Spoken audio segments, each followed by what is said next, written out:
Andrew Gilchrist, aviator and now cyclist.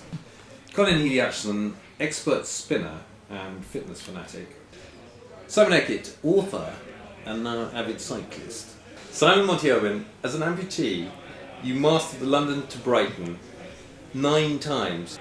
Andrew Langdale, marathon man. I prefer to be called Robert, I have to say. Graham Campbell would better stuck his head into it. Simon Cowley and Roddy Bolton, you both recently conquered the hills of Florence over 26 miles. Nick McLean, El Jefe, Organiser-in-Chief. Giles Daltrey, a master of all sports that involve a ball. Ollie Cumming, humorist and head of the support team. Jonathan Joffy Connolly, as the only experienced cyclist in the group aware of what will face the riders in May.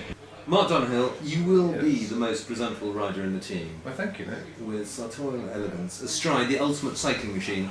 But why did you even decide to come on the ride? Well, firstly, I believe in the causes that we're raising the money for. And secondly, I thought it'd be very good fun. And thirdly, I need targets that, to attain in order to get myself fitter than I currently am. I did it because one of my very best friends has MS and he's a role model for life, and if he can attack things the way he's had to in the last 10 years, and this is basically a small pimple by comparison. I was way too quick in saying yes to your first email. You sent me this note, it was what, November? Sent me a note saying we really need to do this, raise some money for MS, and I said yes. And then a response comes back saying that's great, glad you're in, block the dates out, Zurich2Venice.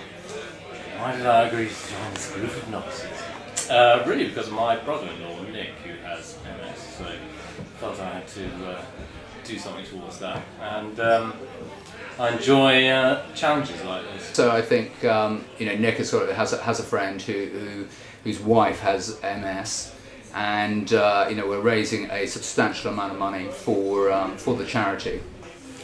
Firstly, because I have a great mate with MS, who I sailed 200 with around the world with back in 1991, and so I'm more than happy to help. Secondly, I like a challenge. For the simple reason that you agreed to come on my ride, right? It doesn't seem a very fair one. You're 150 miles across the north of England, and I'm making you do 400 miles across Europe.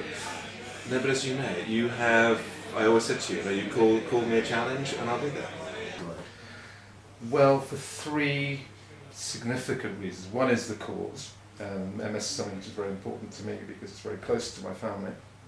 The other is a challenge, and it's part of being in this midlife crisis phase in our lives where suddenly we feel we have to prove to ourselves that we're not getting as old as we actually are, and try and delay the inevitable onset of creaky bones and decay. And third, it's all about the Chianti, Nick, which I presume is what we will be having in our water bottles and consuming every night. It's arranged at every stop. So the challenge, the fun and the cause. This is the church of St. Peter and Paul in Andermatt, where the riders will end the first day, having ascended 3,000 feet to this point. Here we are in Lugano at the end of day 2, where the riders will have faced the St. Gothard Pass and Monte Ceneri. We're now in Aprica, the end of day 3, after a rise of 3,000 feet with 12 exhausted cyclists. This is Passo del Tonale, the final point of Formio Tonale stage of the Giro d'Italia. Day 4 ends in Trento, where the riders spend the night before heading down to Vicenza. After Vicenza, they end up here at the incredible Villa Contarini. And so the trip began in Zurich, and it went through to Andermatt, Lugano, St. Gothard Pass, the Aprica Pass, Trento, and ending up here in Venice.